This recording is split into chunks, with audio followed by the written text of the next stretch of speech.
Hello, I'm Stephen Childs of VirtualVoiceLessons.net, and I would like to welcome you to our video lesson entitled Understanding Your Vocal Tone.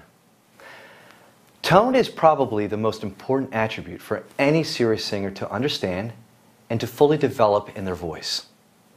I would have to say that a developed and controlled tone is far more important than how high you can sing or how dynamic your riffing is and so on. There are many fancy singers out there who can do some pretty amazing things. I've heard many singers who can belt extremely high and whip up and down scales like they were Mozart on steroids. But if the actual tone of the voice is not good, the singer is not good. If someone's voice does not sound pleasing or interesting, then what is the point? All the extras do not make up for a lack of good vocal tone. It would be like looking at a really awesome birthday cake with all kinds of beautiful colors and fancy decorations, but when eaten, tastes like garbage. I think we all could agree that what's important with the cake is not so much the decoration of the icing as it is the cake itself. Now, tone is a very difficult word to define. It's similar to define like words like life or love. Words that we may use all the time, but when we have to give a description for them, we find ourselves faltering and wind up using the actual word in a definition itself. So, what exactly is a singer's tone? Before I answer this question, I would like you to pause this video for a moment and quickly write down what you feel the definition of tone is, especially when it applies to the voice.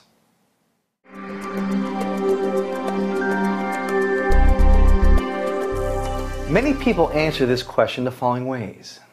They believe that tone is the note. Tone is the attitude of the singer. Tone is how deep the voice is. Tone is how clear we are. Or tone is the sound of the voice. Now, I'm here to tell you that if you had any of these answers, you're absolutely correct, but just not fully. You see, tone is all of these things, but not any one of them. Here, let me explain. Webster's defines tone as the quality or character of sound. And this is the very definition that I give to any of my students as well. Except I believe tone to be the quality and character of sound. Because it is impossible to have one without the other. And to prove this, let's take a look at the first half of what tone is.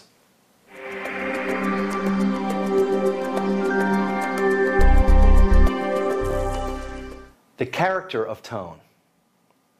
If I hear a car horn blow behind me at a red light, what character does that sound portray? Now, to me, it invokes emotions of disapproval, anger, and alertness, all of which are somewhat negative. Interestingly, when that tone is held as a driver is laying in on the horn, the tone is now perceived to be more intense as the longer tone becomes irritating. On the other hand, a quick 2 or 3 beeps, boop, boop, is perceived to be a goodbye to a friend or thank you for letting me pass you. The same sound, when performed differently, now has a different character altogether. Here's another example. I like to spend as much time as possible near moving water, such as streams or rivers. We have quite a few little streams behind our studios, and I find the sound of the running water to be soothing and relaxing. Now here we have sounds with a much different character. This is a peaceful character. And yet, if the stream or river intensified, either through a storm or maybe a dam collapse, the once peaceful tone is now invoking emotions of fear. Again, the performance of the same tone can alter its perceived emotion.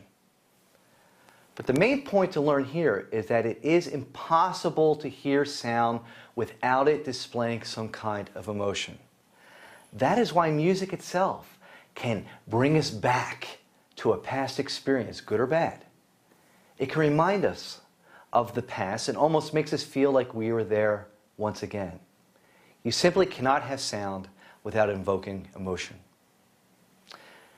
Now, the character of tone is much more difficult to describe in absolute, less broad terms, as this is the side of tone that is subjective. I could say someone has a soft, stage whispered tone, whereas someone else will say that it was weak, wimpy tone. Both are describing the same thing, but with different terminologies and even different beliefs of the likability of that certain tone. So many operatic singers look with scorn at even the best of contemporary singers' tones, and I have to say that most of us probably look at their tone the same, although we usually won't admit it, with fear of not sounding proper or politically correct. You see, the character of the singer's tone can come down to stylistic choices. A hard rock, heavy metal singer may want to have a more guttural, raspy tone, which may invoke emotions of anger. Whereas an emo style singer may want a more whiny style tone, which portrays desperation or longing. Country singers use stylistic choices in their tones, such as exaggerated accents, to sound more down-to-earth and old-fashioned. Musical theater singers often have a very dark tone with extreme power to invoke the feeling of drama and intensity. Now, some of these character differences will need further explanations, such as rasp or controlled breathiness, which is also known as stage whisper, which you can receive later on in your training. Let's now focus on the other side of tone, the quality side.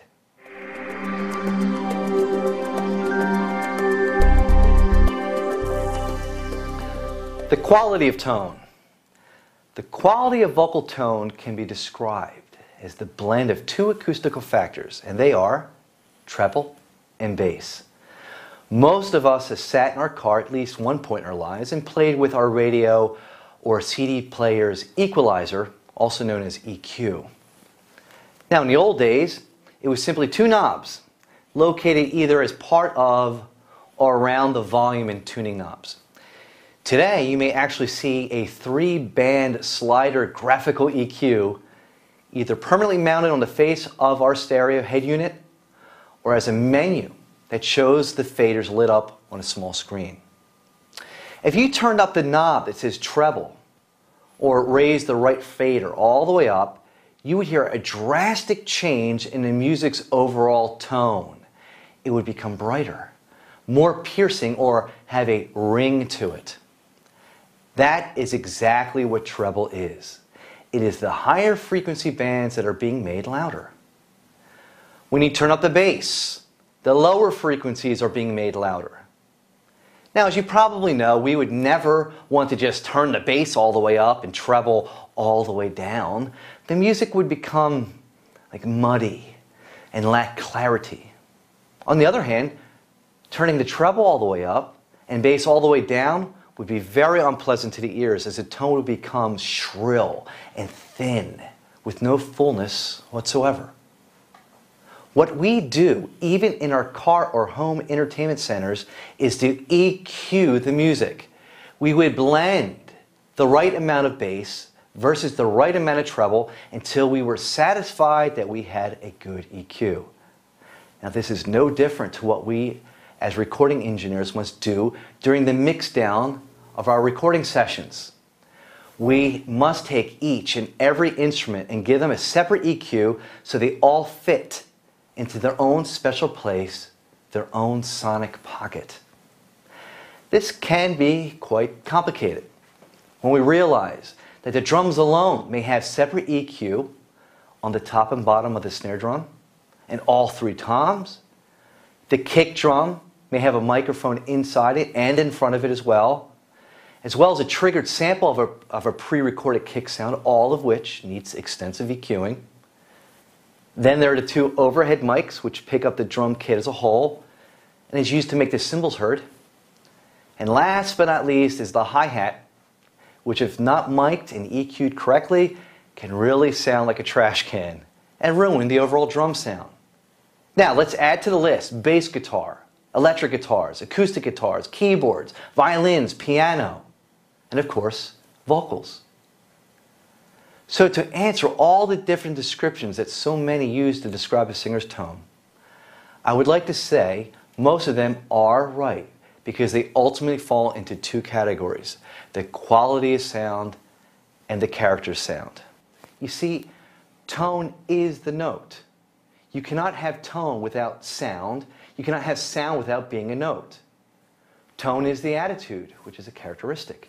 You cannot have tone without it displaying an emotion or attitude. Even a fire siren or car horn or whistling wind has attitudes, either of fear, panic, calm, anger, or the such like. Tone is how deep the voice is, which is a quality. Tone is how clear we are, which is another quality. Tone is the sound of the voice, which is a quality. Now this is when the tone of the singer is well-rounded and is complete. This is when we say the singer has his or her own sound. Now just to mention, it would not be their own distinct sound if it shifted constantly. It wouldn't be memorable. And that is one major reason we are learning how to control and ultimately maintain our tone so that we can wind up having our own sound. So again, if you answered the question of what is vocal tone with any of these answers, you were right, just not fully. Again, tone is all of these things, just not any one of them.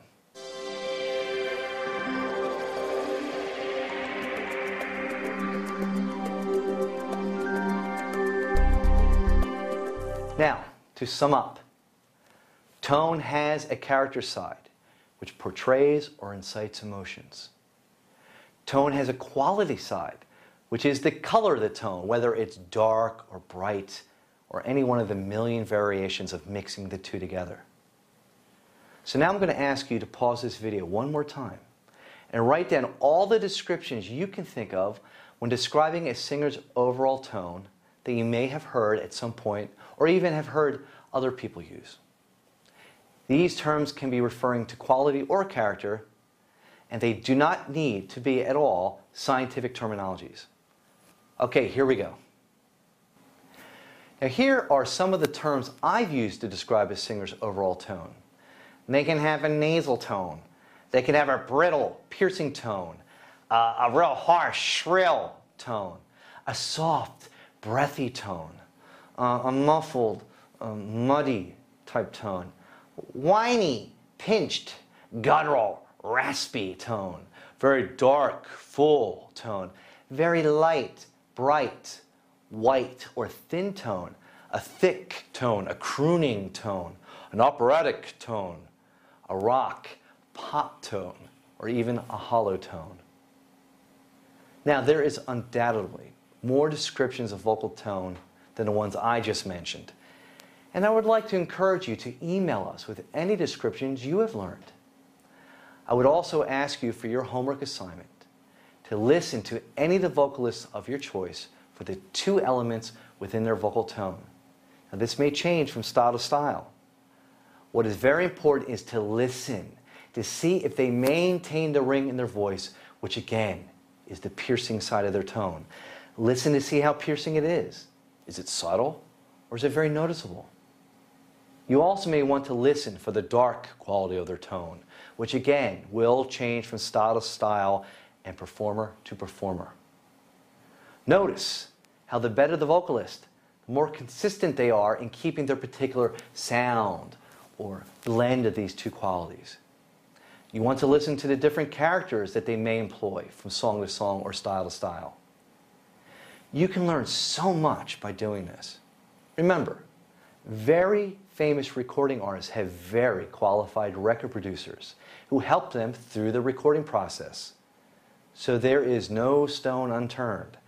Everything is there for a reason and everything is thought out. So there is a wealth of knowledge that can be gained just by listening. I am Stephen Childs, and I want to say thank you and God bless.